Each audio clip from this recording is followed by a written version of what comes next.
Hey guys, how's it going? Hope you were doing well. Today is July 1st, 2022.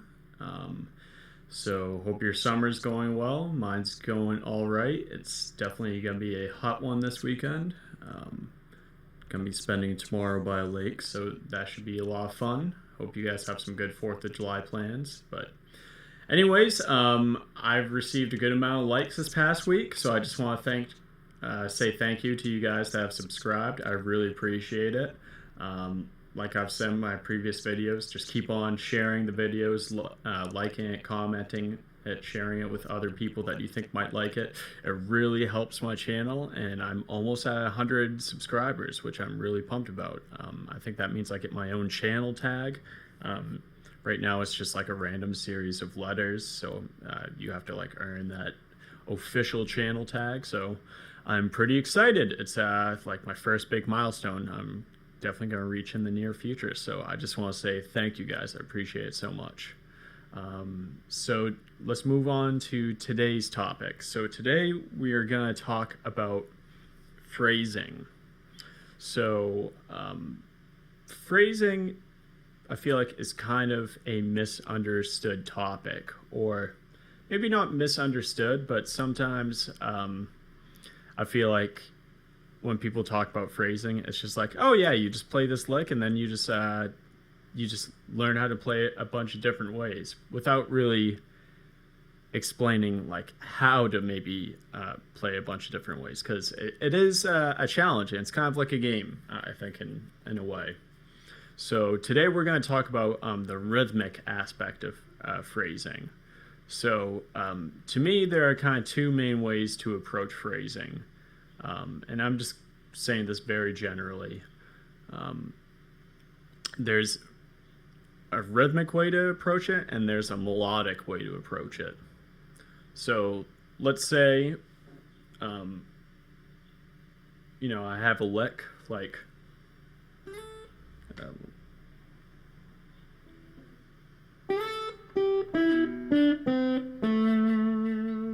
and I'm just like, let's say we're just gonna roll with eighth notes today. So that'd be like 1 and 2 and 3 and 1 and 2 and 3 and I'm just gonna do nothing special in terms of like sliding into it, just basically straight down the pentatonic scale. So what I'm doing there is I'm just doing the A minor pentatonic scale, and on the first string I'm starting with a root A, 3rd fret to the flat 7, second string 5th fret for your 5th E, down 2 frets to your 4th, on the 3rd string 4th fret, play the flat 3rd C, and then our root. And the count would be, if we were just doing straight eighth notes, would be... So let's hear how that sounds over a groove. So 1 and 2 and 3 and 4 and...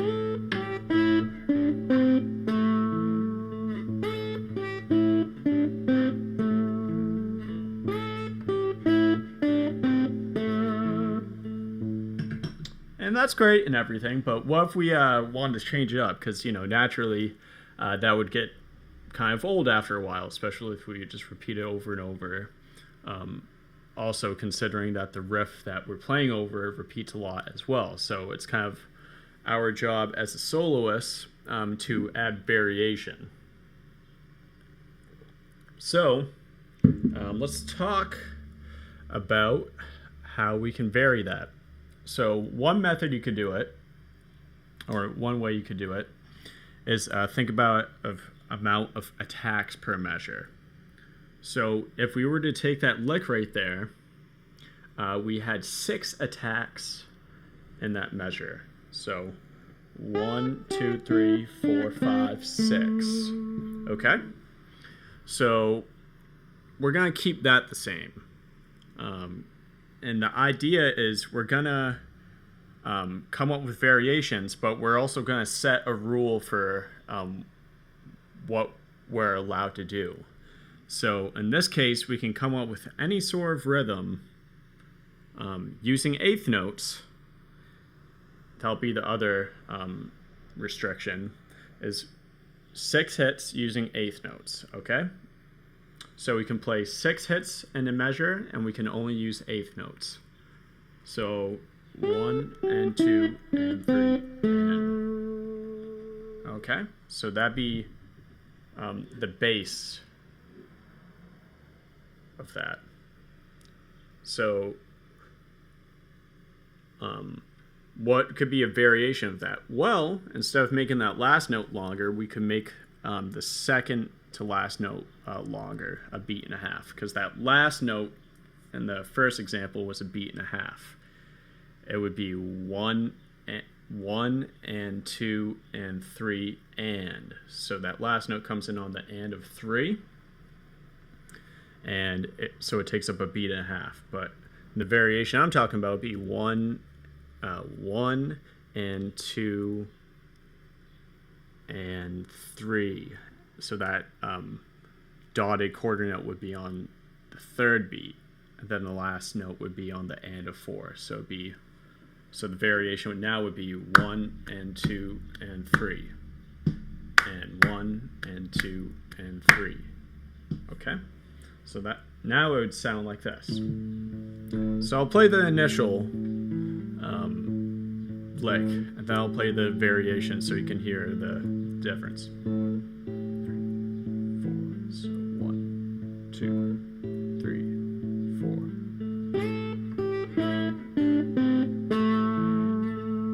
4. So that's the first one. Here's the second one.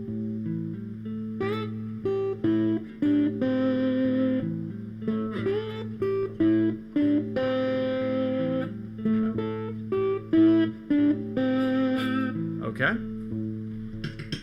So using the same exact notes, but just kind of switching up the rhythm slightly.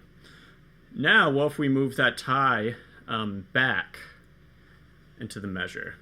So we're essentially just changing where that dotted quarter note is in the measure. So now we're going to start that dotted quarter note on the and of 2.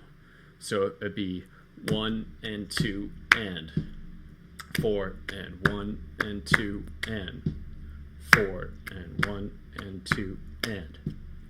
So now the lick would be.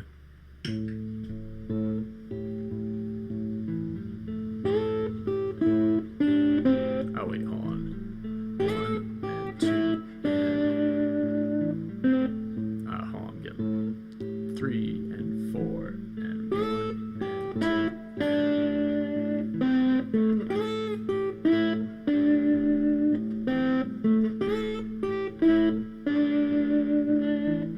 Alright, as opposed to the first one.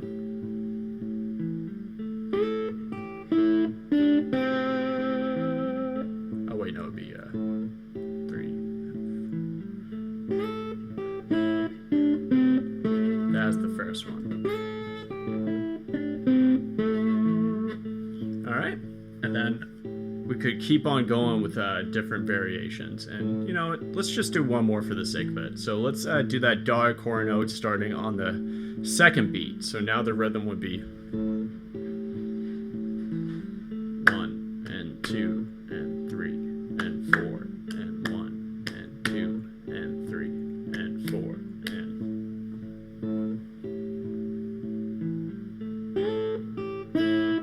Hold on. And 4. 1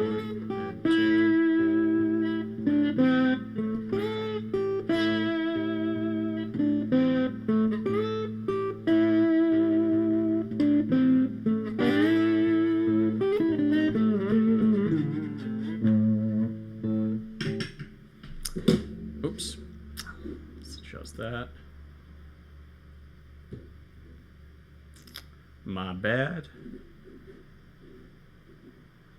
So, anyways, yeah, I hope that makes sense. There's more variations beyond that, but I'm going to leave that to you guys to experiment on your own, because that's, in my opinion, half the fun of it, is kind of discovering a lot of these patterns and combinations on your own. And as a bonus tip for you guys that have stuck around, I'm going to try and do more of these in the future, bonus tips in future videos. A way you can take it a step further is by changing up the order of the notes. So you're still technically you're still within the same parameters we established before. So you're still within 6 attacks per measure, and you're still using the A minor pentatonic scale. But now you can change up the order of the notes. So let's just do the first one, for instance.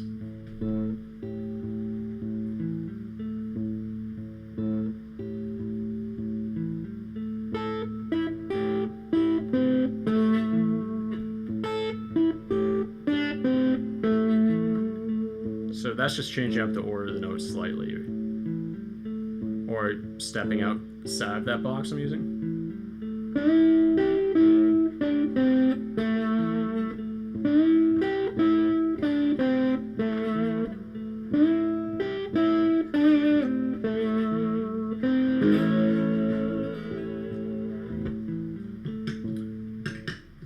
So the point is, the sky is the limit when it comes to phrasing and different variations. And there's many more techniques beyond that, but that's just kind of a very general way to explain one aspect of phrasing. But anyways, guys, thank you so much for those of you that have stuck around the entire video. Like I said, I'm going to try and include little bonus tips to include my future videos to reward you guys that have stuck around the entire video. I know I kind of make videos on the longer side, but I try to make them worth it. So but anyways, yeah, let me know in the comments anything you guys want to learn in the future, or anything you're interested in learning. I would really appreciate it. And also sign up for my newsletter. It's on my website. If you go to the bottom of just about every page, there's a little form and there's a little box you can check at. Says, yes, I would like to sign up for the newsletter for free content. Check on that, and then just put your email address. Obviously not going to share it with anyone, and you can opt out anytime, but you're going to receive free content, and it can be in the form of backing tracks, tabs, lessons. This first newsletter I sent out this month, it was a combination of all that. It was a backing track, it was a tab. I also made a tutorial video, a custom tutorial video to go with a lick that you could use over the backing track I provided. So lots of cool free content, and yeah, just really trying to make it worth it for you guys that sign up, and I really appreciate it. But anyways, guys, I'm gonna check out, so keep on liking the video, keep on sharing it, keep on spreading the word about my profile. I really appreciate it, and yeah, help me reach 100 subscribers. All right, until next time, happy 4th of July, and see you guys next Friday.